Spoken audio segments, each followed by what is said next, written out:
வாழ்க வையகம், வாழ்க வளமுடன். வாழ்க வேதாத்திரியம், குருவே துணை.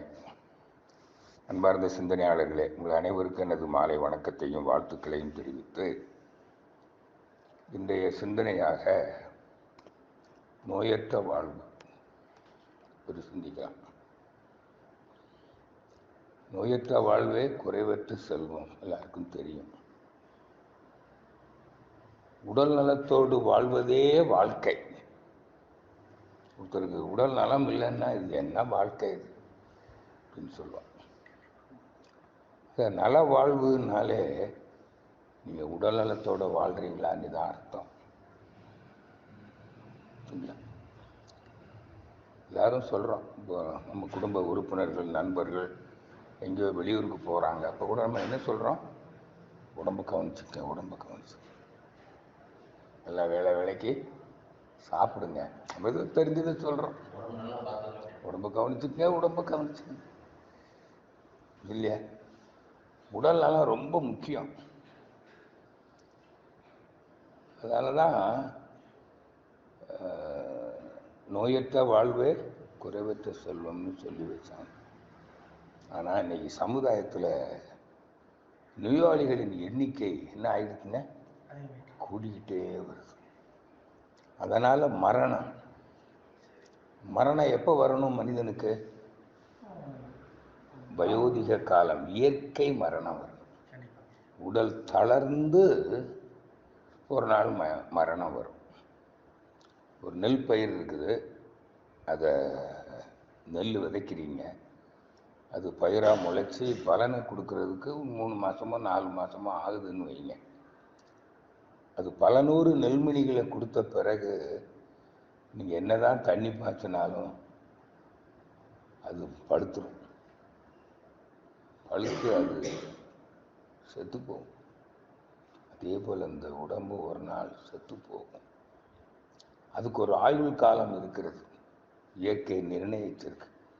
அந்த ஆயுள்னா என்ன? வயோதிகம், முதுமை காலம். அப்போ மரணம் எப்போ வரணும்? அப்போ அதுக்கு முன்னாடி வந்தால் நோய் மரணம். மருத்துவர்கள் மரண சான்றிதழ் கொடுப்பாங்க, முதுமை காரணமாக அவருக்கு நோய் வந்தது, அல்லன்னா ஏதாவது ஒரு நோய் சொல்லுவாங்க. இந்த நோயால் முதுமை காரணமாக மரணம் அடைந்தார், அப்படித்தானே சொல்றாங்க இல்லையா? அப்போ அவ்வளவு காலம் நம்ம வாழணும். எதுக்கு வாழ்றோம் சொல்லுங்க?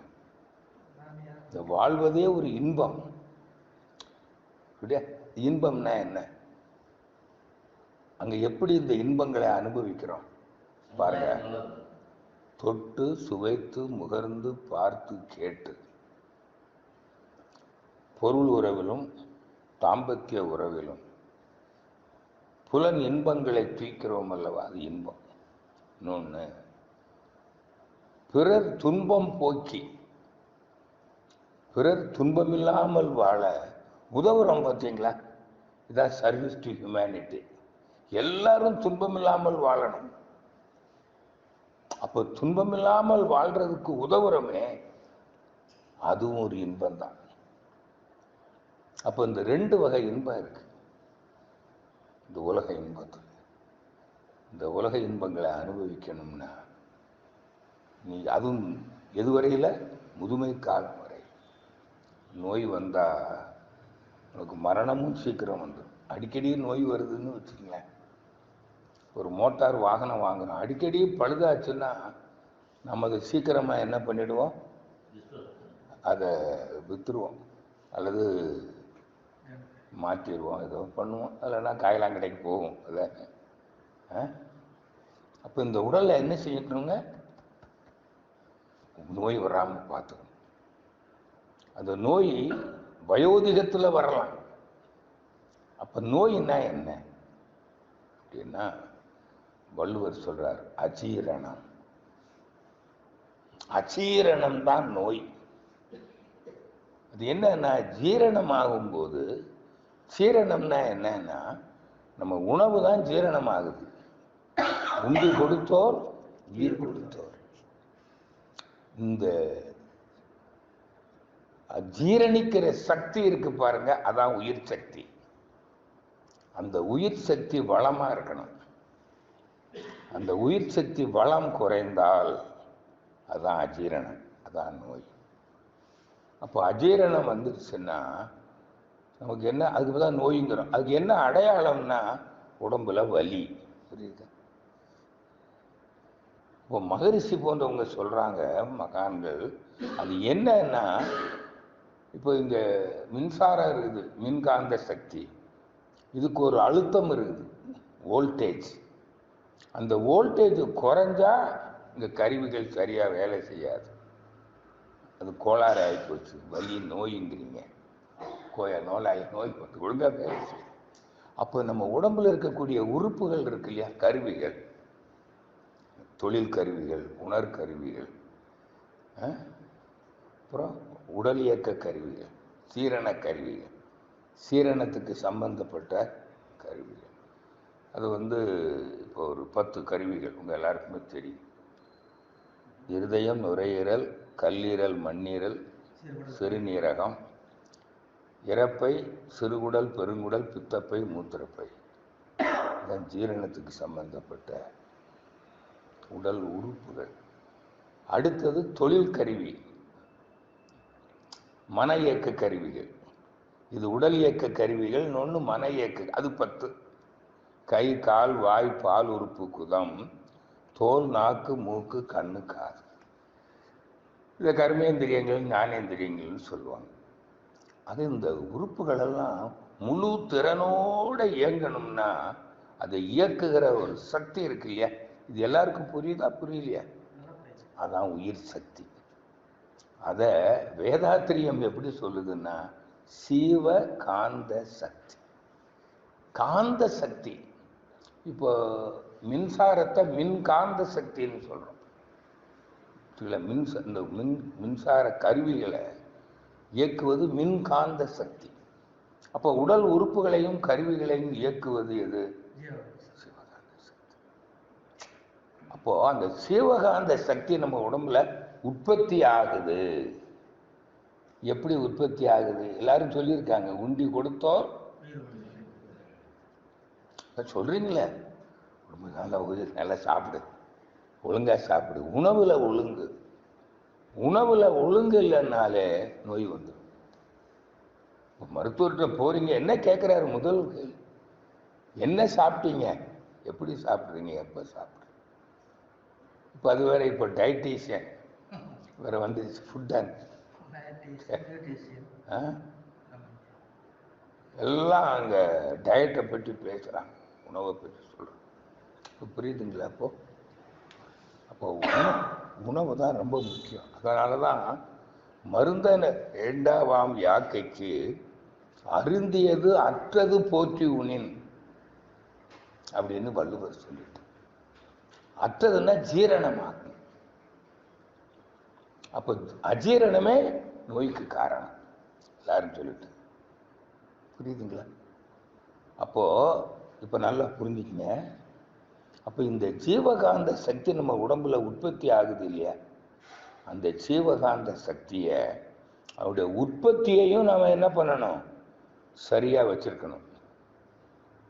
உற்பத்தியும் சரியா இருக்கணும், செலவும் முறையா செலவு பண்ணணும். இல்லைன்னா என்ன ஆயிரும்? வரவு குறைந்தாலோ உற்பத்தி குறைந்தாலோ செலவு வீண் செலவு பண்ணாலோ இருப்பு குறைஞ்சிரும். அப்போ நோய் வந்துடும். இதுதான் ஆச்சு. இது இன்னைக்கு இருக்கிற விஞ்ஞான காலத்துல எல்லாருக்கும் புரியுமா புரியாதா? இதைத்தான் தெய்வம்னு சொன்னாங்க. இந்த காந்த சக்தியை தான் தெய்வீக சக்தின்னு சொன்னாங்க. புரியுதுங்களா? இப்போ அத வேதாத்திரி மகரிஷி எல்லாருக்கும் புரியுற மாதிரி அது எப்படி தெய்வீக சக்திங்கிறத சொல்லிட்டார். நீ விஞ்ஞான உலகத்துல எல்லாருக்கும் தெரியும். இப்போ ஸ்டீஃபன் ஹாக்கிங் சொல்லிட்டு போயிட்டார், ஸ்பேஸ்ல இருந்து காந்த சக்தி வருகிறது, துகள்கள் வருகின்றன, காந்த துகள்கள்.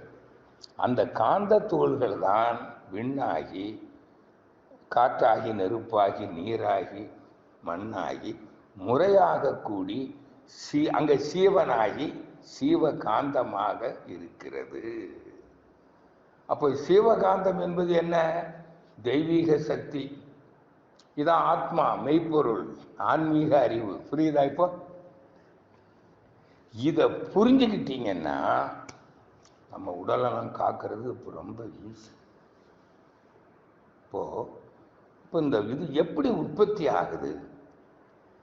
எப்படி இந்த உணவு ஜீரணமாய் தானே உற்பத்தி ஆகுது. அப்போ எப்படி உற்பத்தி ஆகுது, எப்படி ஜீரணம் ஆகுதுன்னா பாருங்களேன். முதல்ல உணவு, அந்த உயிர் சத்துடைய உணவு சாப்பிடணும். அந்த உயிர் சக்தியை உற்பத்தி செய்கிற உணவு, அதாவது சீவ வித்து, பயோகெமிக்கல், சீவ ரசாயனங்கள் எங்கிருந்து வருதுங்க? உணவுலேருந்து தான் கிடைக்குது. அப்போ நீ எப்படிப்பட்ட உணவை சாப்பிடணும்? உயிர் சத்து உள்ள உணவை சாப்பிடணும். அதையும் அந்த உயிர் சத்து உணவை எப்படி சாப்பிடணும்? நீ விரும்பி ரசித்து ருசித்து அரைச்சி கூழாக்கி விழுங்கணும். மனமுன்றி love the food, enjoy the taste. அப்பதான் அது ஜீரணமாகும். புரியுதுங்களா? அது மட்டும் இல்லை, உங்களுக்கு எல்லாருக்கும் தெரியும். இப்போ உழைச்சிட்டான், சாப்பிட்டான். உழைப்பு இல்லைன்னா இந்த உணவு ஜீரணம் ஆகுமா? இப்போ உழைக்கணும். புரியுதா? உழைப்பு இருந்தால் தான் ஜீரணம் ஆகுது. எல்லாருக்கும் தெரியல. சரி, இப்போ உற்பத்தி ஆயாச்சு. அது செலவு. நீங்க இந்த செலவை ஒரு சராசரி ஒரு 8 மணி நேரம் இந்த செலவை நிறுத்தணும். எது? மன இயக்கத்தில். அதுக்கு தான் ஓய்வு, உறக்கம். உறக்கம் வேணும். உறக்கும் போது மன இயக்கம் இல்லை. தொழில் செய்ய மாட்டீங்க, புலன் இன்பங்களை அனுபவிக்க மாட்டீங்க. பொருள் ஈட்டல், புலன் இன்பங்களை துய்த்தல், இதுல தான் செலவாகுது. இப்போ இந்த ரெண்டுக்கும் ஓய்வு கொடுத்துட்டீங்க. இப்போ அதே தான் புலன் இன்பங்களை அனுபவிக்கும் போதும் நீங்க அளவோடு அனுபவிக்கணும்.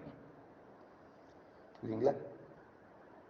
அதை அந்த 5 புலன்கள் வழியா செலவாகுது பாருங்க இன்பம். அதான் பாலுறவு இன்பம்னு சொன்னோம். 5 புறம் ஒரே நேரத்தில் செலவாகும் புலன் இன்பத்தில். அப்போ அதில் நீ ஒழுங்கு இருக்கணும். அதே மாதிரி நீங்களுடைய மனநிலை, சினம், கவலை, இந்த 2 வந்ததுன்னு வச்சுங்க, உன் உயிர் சக்தி என்ன ஆகும்? வோல்டேஜ் குறையும். இதுதான் எண்ணம்னு சொன்னோம்.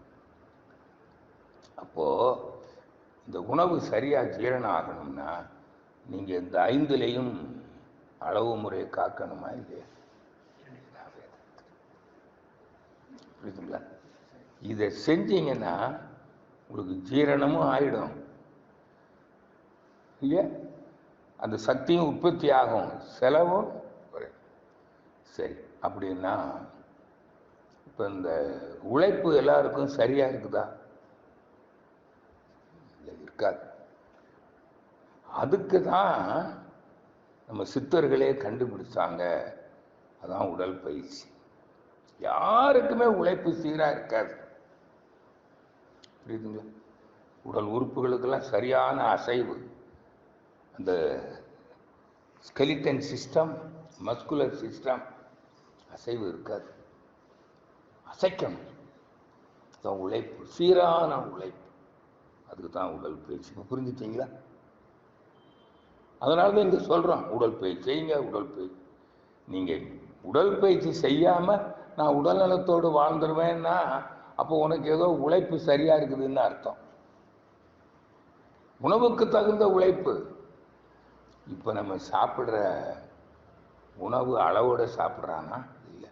அந்த உணவுலேயே நச்சுப்பொருள் தான் அதிகம். அப்போ அந்த நச்சுப்பொருளை வெளியேற்றுறதுக்கு நீ உழைப்பு கூடணும். இப்போ நீங்கள் இந்த இனிப்பு எண்ணெய் பதார்த்தம்லாம் சாப்பிடாதீங்க அப்படின்னு சொல்கிறீங்க.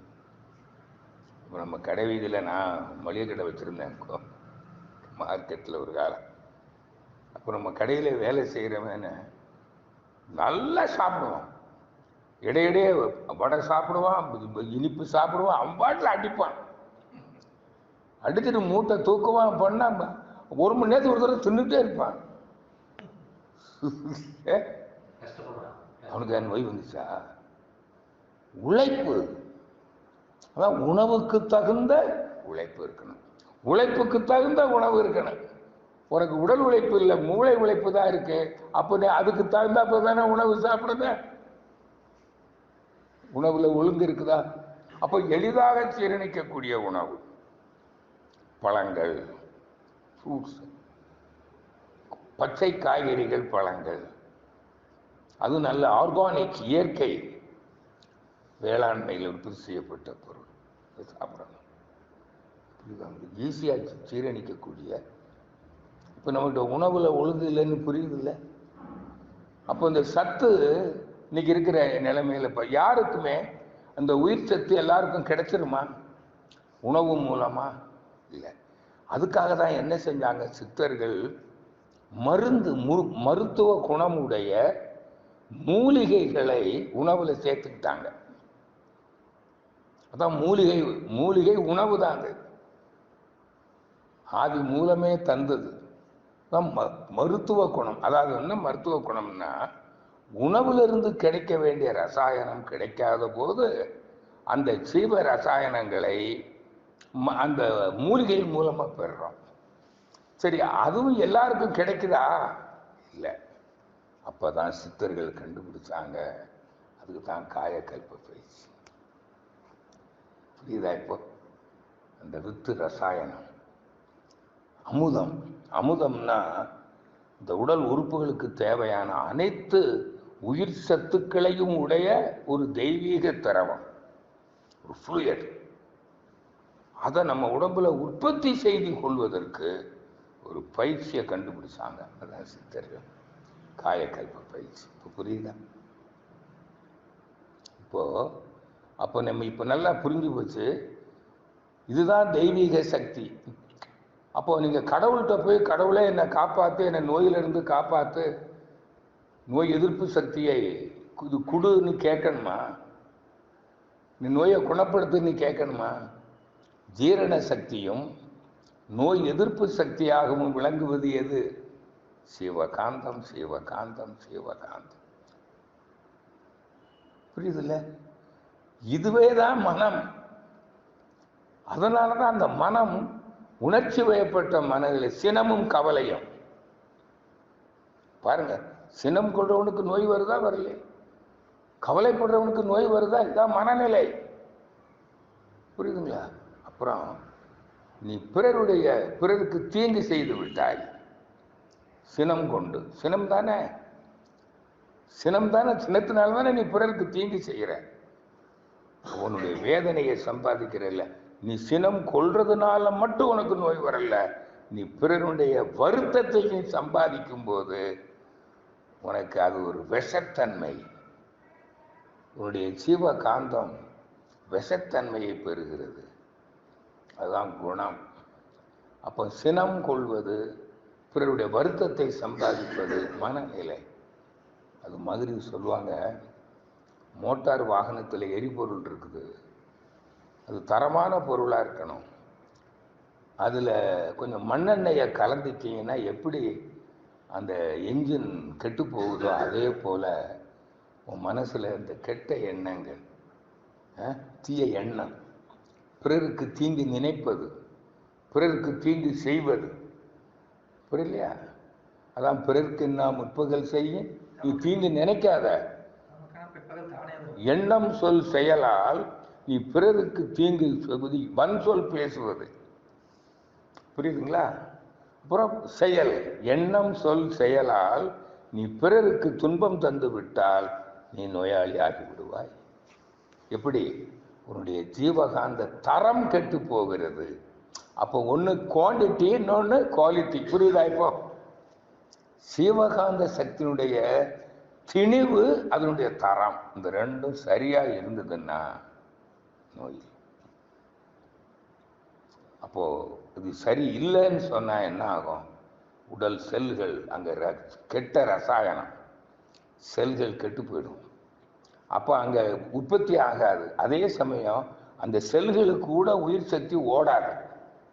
அதை நான் நாள்தோறும் சொல்லிகிட்டு இருக்கிறேன்.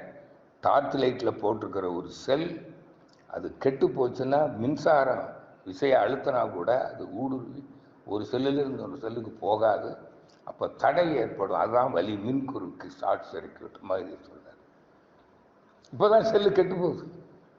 அப்போ இந்த அறிவு இருந்ததுன்னா நம்ம எவ்வளோ, அதான் மகிழ்ச்சி சொல்றார், every cell is a generator of bio magnetic energy, every cell is a living being. உடல் செல்களால் ஆனது. அப்போ இந்த உடல் செல்களில் அந்த ஜீவகாந்தத்தை சரியாக பராமரிக்கணும். அதுக்கு நம்முடைய உணவு, உழைப்பு, உறக்கம், பால் உறவு, எண்ணம், இதற்கு மேலே சுற்றுப்புற சூழல், சந்தர்ப்ப மோதல், கோள்கள் சஞ்சாரம் காரணமாகவும் ரசாயன குழப்பம் வரலாம். அணு அடுக்கு சீர்குலையலாம். சந்தர்ப்ப மோதல், ஆக்சிடென்ட்ஸ், அந்த அணுக்கு சீர் குறைஞ்சிடும். போலாரிட்டி டிஸ்டர்பன்ஸ், அப்போ உயிரோட்டத்தில் தடை வரும். இதுதான் நோய் நாடி, நோய் முதல் நாடி, அது தணிக்கும் வாய் நாடி வாய்ப்பை செயல், வள்ளுவர் சொன்னார். இந்த அறிவு வந்துட்டுன்னா இப்போ நீங்கள் உடல் நலத்தோடு வாழ்வது என்ன பெரிய கஷ்டமா? அதை தாங்க இங்கே சொல்லிக் கொடுக்குறோம். அதுக்கு என்ன சொல்லிக் கொடுக்குறோம்னா, இந்த ஜீவகாந்த சக்தி தான் ஆத்ம சக்தி. இதான் ஆன்மீக கல்வி, அதான் மெய்ப்பொருள், அதுதான் கடவுள், அதுதான் இறைவன். அதான் இப்போ சொல்லிக் கொடுக்குறோம். உயிர் சக்தி, அதான் உயிர் அறிவை உள்ளுணர்வாய் பெறுதல் வேண்டும். வேதாத்திரியம் கூடுது. அதை தெரிஞ்சுக்கிறதுக்கு தான் இப்போ நம்ம சிந்திச்சு தானே தெரியணும். புலன் கடந்துச்சு, அதுதான் தவம். அப்போ தவம் எதுக்கு கொடுக்குறோம்னா, சிலருக்கு தவம் செய்யாமலே இது புரிஞ்சிடும். இருக்கிற விஞ்ஞான உலகத்தில் தவம் செஞ்சீங்கன்னா உறுதி ஆயிடும். எதுக்கு தவம் பண்றோம்? அப்படி மனம் அதே நினைக்கிறப்போ அதுவாக மாறிடுது. இப்போ மனம்ங்கிறது தான் ஜீவகாந்தம். அப்போ ஜீவகாந்தங்கிறது எது? அந்த இறைநிலை, அதுதான் ஜீவகாந்தமாக இருக்கிறது. இதுதான் இறை உணர்வு. இதை உறுதிப்படுத்திக்கிறது தான் தவம். அப்போ நீங்கள் எவ்வளோ காலம் சிலர் தவம் பண்ணுறாங்க, இன்னும் நோயினா என்னன்னு தெரியல. நோய் நாடி, நோய் முதல் நாடி, அது தணிக்கும் வாய் நாடி வாய்ப்பை செயல். தெரியலையே, நீ எப்படி நோயற்று வாழ போற? இப்போ நம்ம மனவளக்கலை அன்பர்கள், நான் இந்த நிறைய பேரை சந்திக்கிறேன்.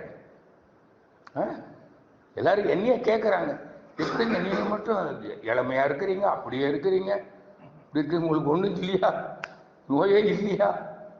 இல்லைப்பா, நான் நல்லா இருக்கிறேன்னா. அங்கே ரகசியம் என்னங்கிறான். என்னன்னு சொல்றது நான்?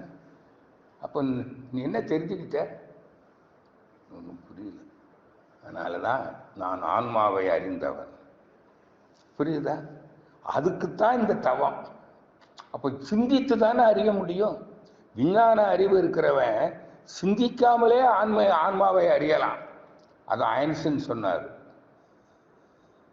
விஞ்ஞானம் இல்லாத ஆன்மீகம் குருடு. Religion without science is blind. இப்போ விஞ்ஞான அறிவு இருக்கிறவனுக்கு விளங்கிடும். ஆனால் விஞ்ஞான அறிவு இல்லாதவனும் இருப்பவனும் அந்த தவம் செய்தால் அதை உறுதிப்படுத்திக் கொள்ளலாம். அப்போ தவம் எதுக்கு செய்றீங்க? தெய்வம்தான் என் உடலில் உயிராக இருக்கு. இதான் அண்டத்தில் கடவுளாய் கருதப்படுபவன் பிண்டத்தில் உயிரென பேசப்படுகின்றான். கண்டத்தின் மேலே கருவில் நிலைத்தவன் அண்டத்தும் பிண்டத்தும் அவனையே காண்கின்றான். இப்ப தெரிஞ்சு போச்சு அவங்களுக்கு எல்லாருக்கும். இன்னிருந்து நீங்க எப்படி வாழ்வீங்க சொல்லுங்களேன்? தெரிஞ்சு போச்சு. நீங்க உடல் பயிற்சி செஞ்சே ஆகணும், காயக்கல்பம் செஞ்சே ஆகணும், தவமும் செஞ்சே ஆகணும். ஏன்னா நீங்க தவம் செஞ்சு செஞ்சு இந்த சார்ஜ் ஏற்றிக்கணும். நேற்று திருச்செந்தூர் பக்கத்தில் ஒரு ஹீலிங், அதாவது ஜீசஸ் ரெடீம்ஸ், இயேசு விடுவிக்கிறார், ஒரு பெரிய அமைப்பு இருக்கு. எங்கள் மிஸ்ஸஸ் வீட்டிலேருந்து வாக்கபிள் டிஸ்டன்ஸ் தான். அன்றைக்கி நேற்று தற்செயலாக அங்கே போகிறதுக்கு ஒரு வாய்ப்பு கிடைச்சது. 2 மணி நேரம் உள்ளே உட்காந்துருந்தேன். வியாழக்கிழமை என்னென்னா நோய் தீர்க்கும் ஜெபம். 5000 பேர் வந்திருக்கான். உள்ள 10,000 பேர் உட்காரலாம். அவ்வளோ பெரிய கூடம் கட்டி வச்சுருக்கிறான். நிறைய பேருக்கு நோய் குணமாகுது, அங்கேயே குணமாகுது. சிலர் கொஞ்ச நாள் பிரேயருக்கு வர்றாங்க, நோய் குணமாயிடுது. பெரிய பெரிய நோயெல்லாம் குணமாகுது. அவங்கெல்லாம் சாட்சி சொல்கிறத கேட்டுக்கிட்டே இருந்தேன். நமக்கு தெரியும் அந்த ஜீவகாந்த சக்தின்னு. அவர்கள் பரிசுத்த ஆவின்னு சொல்கிறாங்க. பிதா, குமாரன், பரிசுத்த ஆவி. சிவம் சக்தி, சிவசக்தி. புரியுதில்ல? சுத்தவெளி, விண், இல்லையா? சிவசக்தி, காந்தம். சிவமும் சக்தியும் சேர்ந்தாக்க புரியலையா? இதுதான். இதை நம்பு. அப்போ நீ எப்பவுமே என்ன பண்ணுவ? உன் ஜீவகாந்த சக்தியை, அதான் அங்கே இருக்குது. நீ ஆத்மாவை நஷ்டப்படுத்தி கொண்டு எந்த லாபத்தையும் அடைய போவதில்லை அப்படின்னு எழுதியிருக்கு. அதே சமயத்தில் நீ எல்லார்ட்டையும் அன்பாக இருக்கணும். நான் ஃபோட்டோ எடுத்துகிட்டு வந்திருக்கிறேன். அந்த அவங்க ஒரு வாசகம் வச்சுருக்காங்க அந்த சென்டரில், அன்பு. ஜீசஸ் அதான சொன்னார், அன்பு. நீ முதல்ல உன்னை நேசி. தேவன் உன் சரீரத்தில் வாசம் செய்கிறான். உயிர் தானே வாழுது. அப்போ இந்த உயிர் தெய்வம் இல்லையா? தேவன் இல்லையா? ஒன்றே குலம், ஒருவனே தேவன். இதான் ஆன்மீக அறிவு. இப்போ இந்த அறிவை பெற்றவர்கள் நம்ம மனவள கலையில் வந்துப்பான். எப்படி சார் வாழ்வான்? கண்டிப்பா உடல் பயிற்சி செஞ்சிருவான், காயக்கல்பம் செஞ்சிருவான், அவ்வப்போது தவமும் செய்வான். ஏன்னா அவ்வப்போது சார்ஜ் ஏற்றிக்கணும் இல்லையா?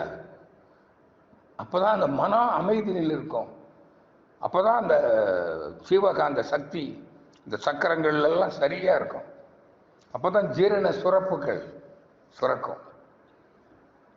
அந்த 7 சக்கரங்கள் இருக்கு இல்லையா உடம்புக்குள்ள? 7 சக்கரங்களுக்கு தொடர்புடையது தான் ஹார்மோன்ஸ், என்சைம் சுரக்கக்கூடிய சுரப்புகள், ஜீரண சுரப்புகள். அப்போ ஜீரண சுரப்புகள் சரியா சுரக்கணும்னா மகிரி சொல்லுவாரு, அதுக்கு மூலப்பொருளே ஜீவகாந்தம் தான். அந்த ஜீவகாந்தத்தினுடைய அழுத்தத்தை இந்த 7 சக்கரங்களிலும் நாம் அவ்வப்பொழுது பராமரிக்கணும். அதுக்கு தான் தவம். புரியுதா? அப்போ செஞ்சிருவோமா இல்லையா? அப்புறம் முடிந்த வரையில் என்ன செய்வோம்? 5 அளவு முறை காப்பதில் விழிப்போடு செயல்படுவோம். புரிந்ததில்லை? அப்புறம் 2 என்னால் முடிந்த அளவில் 5 அளவு முறை காப்பதிலும் 2 பண்பாட்டை கடைப்பிடிப்பதிலும் நான் கவனமாக இருப்பேன். அவேர்னஸ். இப்போ நோய் வருமா? அது மட்டும் இல்லை, விபத்துக்களால் வரலாம். அதான் தற்செயல் விபத்து, இயற்கை சீற்றம், வேற்றுயிர் பகையிலிருந்து காப்பு பெறுவதில் நாம் கவனமாக இருக்க வேண்டும். அதற்கும் ஒரு சொல்லிட்டார் மகரிஷி, அருள் காப்பு போடு. அருள் காப்பு போடு. பிறர் உனக்கு தீங்கு செய்யலாம், பிறர் செயலால உனக்கு நோய் வரலாம். அவர்களை நீ வாழ்த்து. நான் வாழ்த்துறேன், எல்லாரையும் வாழ்த்து. அருள் காப்பு சொல்லு. இப்படியெல்லாம் நம்ம வாழ்ந்தோம்னா நோய் வந்துடும் நினைக்கிறீங்க? நிச்சயமாக நமக்கு வயோதிக மரணம் தான் வரும். இந்த உரை பார்த்ததுக்கு என்ன காரணம்னா, 5:45 ஒருத்தர் ஃபோன் பண்ணுறார். ஐயா, அவருடைய சகோதரர் திருமணமாகி 25வது நாள் காலமாகிவிட்டார். இந்த இளைஞர்களுக்கு ஏன் இந்த மரணம் வருகிறது அப்படின்னு எனக்கு ஒரு கேள்வி கேட்டிருக்காரு. அவருக்கு பதில் சொல்லிட்டு வந்தேன். வேற ஒன்றும் இல்லை தம்பி, வாழ தெரியாமல் வாழ்ந்துட்டாங்க. வாழ்க்கையை விளங்கி கொள்ளவில்லை. வாழ்வது யார்? நீ யார்? இறைவனே வாழ்கின்றான். உடலாக வானாகி, மண்ணாகி, ஊனாகி, உயிராகி. உயிர்தான் மனம். புரியுது? மாணிக்க வாசகர் சொன்னார், இந்த உண்மையை புரியாதனால தான் அந்த இந்த உயிரை வளம் உயிர் வளம். புரியுதா? அதான் சீவகாந்த வளம். சீவகாந்தமே மனம். அதனால தான் இந்த பயிற்சிக்கு பேர் மனவளக்கலை என்று கூறி, இந்த மனத்தை, ஜீவகாந்தத்தை நான் வளப்படுத்தும் போது அதுவே ஜீரண சக்தியாக, நோய் எதிர்ப்பு சக்தியாக அது செயல்படும். எல்லோரும் நோயற்று வாழ்வோம் என்று கூறி உங்கள் அனைவருக்கும் எனது வாழ்த்துக்களை தெரிவித்து நிறைவு பெறுகிறேன். அனைவருக்கும் நன்றி, மகிழ்ச்சி, வாழ்த்துக்கள். வாழ்க வளமுடன். வாழ்க.